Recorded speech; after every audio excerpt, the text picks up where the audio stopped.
Thank you very much, Rafe. So there you have it. I'd just like to ask each of the panel members here to say something about what they see as a direction we can go to get the Arctic we need to have. Phil, would you like to go first? Sure, thanks, Bill.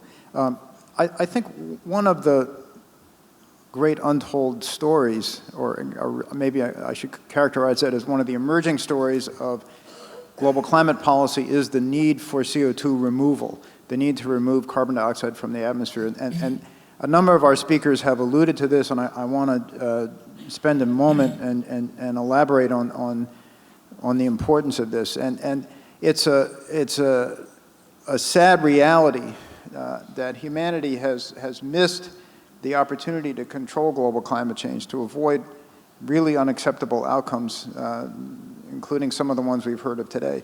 We've missed the opportunity to control climate change solely by reducing and stopping the addition of greenhouse gases to the atmosphere. We actually need, in order to do that, to control climate change, we need to remove massive quantities of CO2 from the atmosphere. And the estimates range from about 100 billion tons to 300 billion tons. That's how much CO2 we have to remove from the atmosphere, how much carbon we have to remove from the atmosphere. And the reason for that big range is partly scientific uncertainty, but it also depends on what climate goal you wish to achieve, whether you wish to limit warming to 2 degrees global average or 1.5 degrees global average. So the numbers are stark, between 100 and 300 billion tons of carbon. How do we do that? Right now, the only approach we have that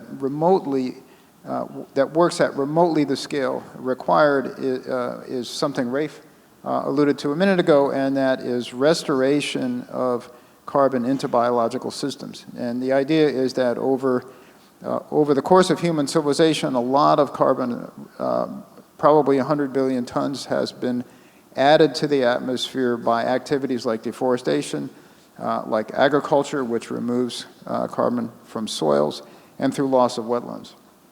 And by reversing those processes, by restoring forests, by adopting agricultural practices that add carbon back into soils, and by restoring wetlands, we think that we can remove, in principle, at least probably 100 billion tons of carbon from the atmosphere. It's from a scientific perspective, it's completely simple. From a policy perspective, it's completely complicated. Thank you. All right, Jennifer? I think the Arctic actually presents us with a real opportunity. It's changing so fast that we can use it as a hook to the public, an education tool. You don't need a scientist to measure how fast the changes are happening in the Arctic. You can show it to any third grader, any congressperson, and the third maybe grader not will any get it. congressperson. We won't go further there. And in my view anyway, the changes are irrefutable.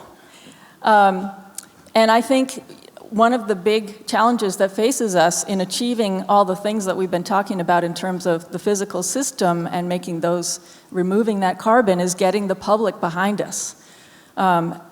That's where I think the Arctic change presents us with a real opportunity.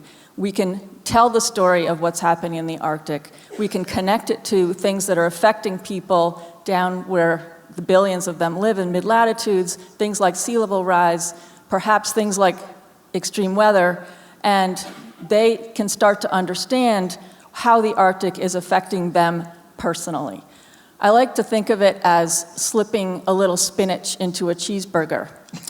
So if you've got an extreme weather event, for example, and everybody's raptly watching the television and seeing, everybody loves to talk about the weather, and then if you can slip in a little information about how that's somehow related to the changing climate system, then I think we've got something that we can use. Thanks. Sue? Yeah, I feel like because I talk about carbon emissions from permafrost, I'm always giving bad news. And in some ways, maybe the news is even worse than we know. The numbers that we report as scientists are conservative numbers. We don't often report the unknowns, and there are unknowns. And so because of that, I think we need to remember that and act faster than we might think we need to, or that has been proposed. In terms of some good news, though, I want to reiterate what Phil said. You know, we often say what happens in the Arctic doesn't stay in the Arctic, and by the same means, what happens outside of the Arctic doesn't stay outside of the Arctic. That's why we're having the problems that we're having, but that is also good news. Carbon is a global greenhouse gas, so we should be talking more about at an Arctic meeting about tropical forests and about agriculture, because these also provide solutions. And so, you know, this is a global problem, and there are global solutions that will have direct impacts on the Arctic. Rafe? I just wanted to add reiterate this opportunity coming up in Fairbanks next May. The scientific body, actually, of the Arctic Council will be holding a major conference on this report outside of Washington in late April. So this moment of paying attention to what the scientists are going to bring to the Arctic Council is a huge opportunity for education and galvanizing policymakers. And I know I've had a few conversations here with people in foreign ministries from Arctic Council countries. I would urge that this is the opportunity of the next few years. Good. Thank you. I'd like to go to the audience now, and then I'll reserve 1 minute at the end just to make a closing remark. So does anyone have questions they'd like to ask members of the panel? I can't, it's hard to see out there. Oh, you've got some, yes. I'll let the runners figure out who is, that takes the burden off me. Hi, my name is Matt Marigi. I'm the executive director of Bluewater Metrics, which is a nonprofit that's working with ocean-going vessels to instrument them with sensors to gather data on ocean health. And from what we've noticed, and the reason why our organization exists is that there's definitely a lack of good, high-quality ground truth data for, at the very least, what we work with ocean science. So I wanted to ask the panelists, especially pursuant to your kind of final point about conservative projections, what do you see for your different disciplines in science of the data gaps in the different projections that you use? And what kind of support can the nonprofit and government communities provide in order to cover those gaps, to provide better models and provide more accurate projections of the kind of challenges that you guys are working on? Thank you. Who would like to answer that or comment on it? Sue? In terms of permafrost carbon, there's a data gap in just knowing how much carbon is out there. If you look at a map that may have the dots on the map of all the places where someone has sampled to actually measure carbon, there's a lot of gaps. I mean, Alaska is relatively well sampled, but Northeast Siberia is empty. So that's a challenge because the Arctic is remote. The other place where I think we really need an international effort is monitoring carbon fluxes from the Arctic. And this is a challenge because government grants are on 3-year cycles, the equipment is expensive, and it's hard to get more than a few places where we have these long-term measurements. We do have measurements that have been monitoring for decades permafrost temperatures. So we, and that's been very helpful for us to see that the permafrost temperatures are increasing and thawing. But I think there needs to be more coordinated efforts within the U.S. and also internationally to develop networks to monitor carbon emissions from thawing permafrost. Yeah, I'd like to add a word to that, and that is we need, besides better data, we need better tools to connect the data to policy. And the basic tools that we use to do that are global climate models. And a lot of folks don't understand that today's generation of models do not treat, for the most part, greenhouse gas emissions from thawing permafrost at all, nor do they adequately treat the major land ice sheets and the melting of the major land ice sheets. So these two critical processes are treated not at all or not adequately in the basic tools that we have that connect future policies to future outcomes. So we need a major effort to improve that connection between policy and outcome.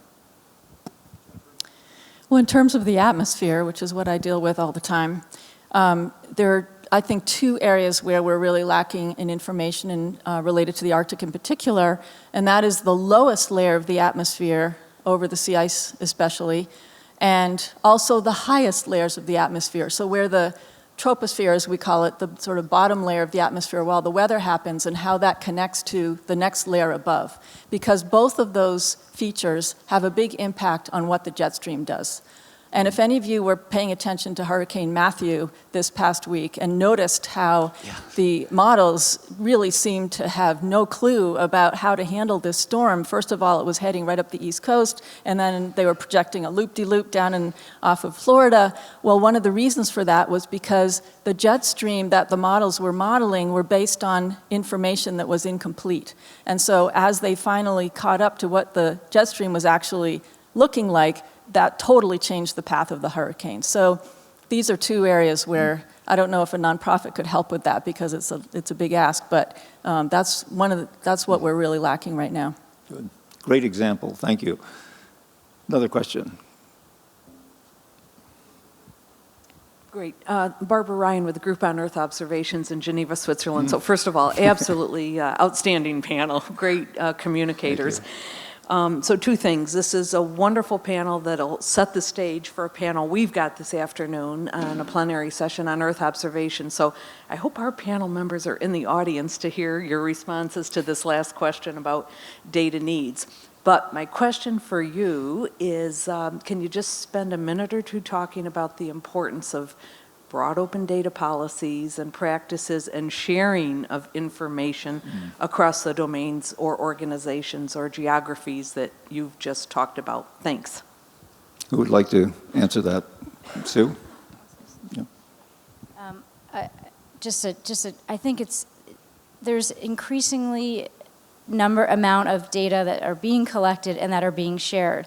To me, one of the biggest challenges is finding the data, accessing the data, and having the data in the format that it can be, transferred across disciplines, across countries. So to me, the biggest challenge is bringing all those data sets together and making them accessible.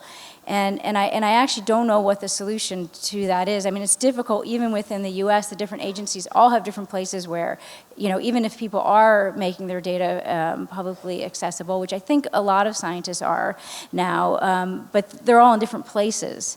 So I don't know the solution to that. I don't know if someone has a thought. Yes, Rafe? Just in the final moments here, just a quick pitch about a report that our group helped organize, done at Columbia University in conjunction with World Wildlife Fund. It's out there at their desk, but it was a joint effort by policymakers and scientists to address this question of the future Arctic.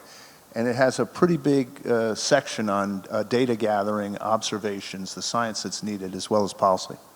Good. Okay, we're running out of time, unfortunately. Just wanted to close with something. As you heard from Secretary General yesterday, the good news is the Paris Agreement is entering into force in early November.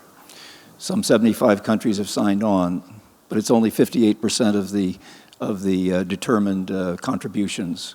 Even if we get 100% of the determined contributions in Paris, the warming will be 4.5 degrees Celsius, not 2 degrees or 1.5 degrees. And that does not count the feedback from the permafrost.